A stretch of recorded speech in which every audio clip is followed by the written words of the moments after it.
bon, déjà qu'il y avait Reigns sans titre à l'approche de cette Road à Mania. Reigns qui est clairement un des plus gros, si ce n'est quasiment le plus gros favori pour remporter le Rumble. Car, je le rappelle au cas où pour les gens qui ne comprennent pas, WrestleMania, le plus gros show de catch de toute la planète. Quand une compagnie, fait ce show-là, elle a tout un intérêt à mettre ses plus grosses cartes dessus afin que cette dernière soit la plus grosse attraction possible et qu'elle rapporte le plus possible. Autrement dit, tu n'écartes pas un Roman Reigns du main event de WrestleMania. Sauf que Monsieur Cody, il vient de perdre son titre. Et Cody, c'est la même chose.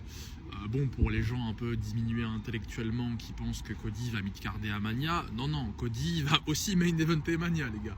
Sauf qu'en fait, le Rumble, il n'y a qu'un mec qui peut le prendre. Bien évidemment, il y a le Chamber. Mais du coup, voilà.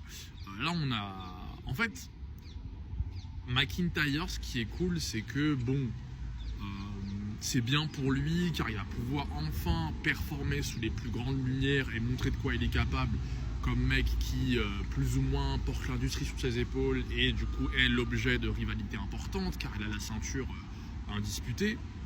En plus, au moment de l'année le plus important, avec les plus grandes lumières, et qui est la Road à Mania. Maintenant, c'est pas sûr qu'il garde le titre jusqu'au main event. C'est dire à quel point la concurrence est monstrueuse, car forcément, une affiche de main event de Mania avec McIntyre dessus, c'est peut-être un peu moins vendeur qu'un Cody Reigns ou un Punk, je sais pas qui. Même si McIntyre peut figurer dessus avec en face de lui un Reigns ou un machin, dans le moment, c'est business, il faut comprendre. Donc, et là, en fait, il y a Cody Reigns qui sont sans titre à l'approche de la Road à Mania. Il y a de fortes chances que l'un prenne le Rumble et l'autre prenne le Chamber. Parce que ces mecs-là sont juste ils sont puissants à ce point-là, en fait. Reigns, c'est littéralement le mec, c'est le visage de cette ère, cette ère médiatique, Netflix, réseau, cinéma, tout ça, c'est lui, tout ça, la Bloodline. Et Cody, c'est le mec aujourd'hui qui représente, c'est le big boss, c'est le mec qui a battu Reigns, c'est le mec qui a battu Cena pour un titre en étant babyface, c'est le boss, Cody. Donc Cody va pas se faire écarter du main event, croyez-moi. Et en fait, avec McIntyre, le truc de McIntyre, c'est que en fait là, comme on peut le voir, ça vient tout chambouler, quoi. Et c'est ce qui était possiblement voulu aussi avec la victoire de McIntyre, c'était vraiment de mettre tout le monde un peu dans le brouillard, parce que là, va pas falloir se tromper. Il y a des grosses cartouches, comme l'année dernière, mais l'année dernière ils ont fait un choix de Jey Uso. Là, dans les parages, il n'y a pas de mec capable de fausser le main event comme Jey Uso. Maintenant, là, dans le main event, il n'y a que des bons mic workers, que des bons persos, que des bons acteurs, donc ça devrait le faire. Mais sait-on jamais, pas trop avoir d'attente non plus, les gars, donc on se calme, on se détend, on attend, on voit ce que ça donne. Mais, Cody Reigns, c'est main event quoi qu'il arrive, Les gars, de toute façon, ce qu'il faut comprendre, c'est que, pour ceux qui n'ont pas une culture hyper poussée un peu du business, les plus grandes stars de tous les temps, c'est des mecs qui sont poussés à la mort. C'est des mecs qui gagnent énormément, qui gagnent tout. C'est comme ça que tente dans la légende, et c'est normal. Donc si par exemple, on est amené à voir un Cody qui prend un 3e Rumble pour égaler Stone Cold et encore plus vraiment entrer dans l'histoire, les gars, il ne va pas falloir sauter au plafond ou rager ou machin. Parce qu'il y a 10 ans, il y a 20 ans, les Cena, les machins, les trucs, eux aussi ils gagnaient comme des porcs, et ils lâchaient pas les titres et tout. Donc ça, c'est pour les gens qui ont commencé à Mania 40 et qui bavent des trucs sans vraiment maîtriser le sujet et comprendre le business. Mais c'est un scénario qui est possible, Cody Rumble, même si quand tu regardes un peu l'image, la photo, je sais pas comment dire en français ça, mais le cadre, voilà, je pense que le choix qui fait le plus popper à mort, c'est Reigns qui prend le Rumble, parce que Reigns, aujourd'hui, c'est le mec, il est quasiment pas là, donc il est très rare.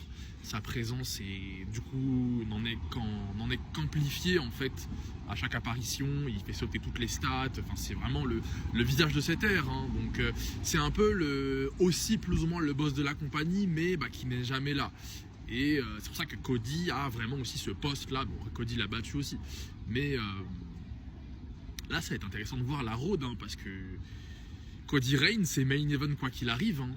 C'est aussi simple que ça, hein. C'est les plus gros divertisseurs de la compagnie avec Punk, les mecs qui génèrent le plus de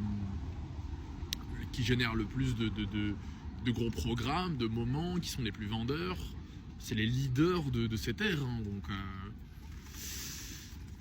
là les gars, après pour tous ceux qui voient, je sais pas moi, des petites pointures prendre des rumbles, bon, chez les mecs qui ne sont pas encore affirmés à cette échelle là, le plus gros ça reste Gunther, mais là il y avait un projet Breaker aussi, mais en fait WrestleMania, quand tu as des pointures aussi puissantes de disponibles, c'est impossible de les écarter et de ne pas les mettre en tête d'affiche de ton main event en fait.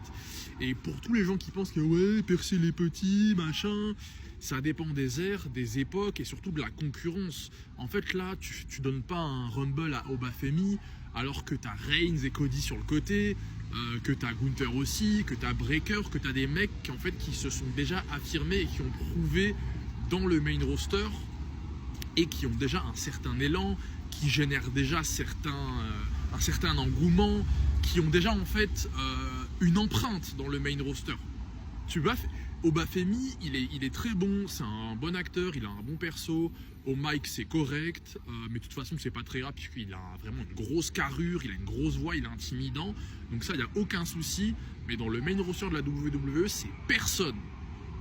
Et tu donnes pas un main event de Mania ou un Rumble ou un Chamber à un mec comme ça. En fait, businessment parlant, c'est pas intéressant du tout.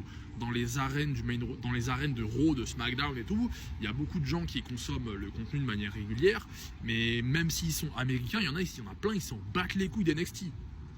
Même si en arène des fois, ça pop, mais bien sûr, ça pop un peu. Des mecs comme Obafemi, machin, ils sont quand même un peu connus. Trick Williams, c'est beaucoup passé sur les réseaux avec son entrée, machin. Mais Cody Rhodes, en fait. C'est tout, les gens ils payent pour ça. Les gens ils vont pas payer des sièges à 5000 $ pour aller voir Obafemi dans le main event. Ça c'est Reigns, ça c'est Cody, et c'est comme ça que ça marche.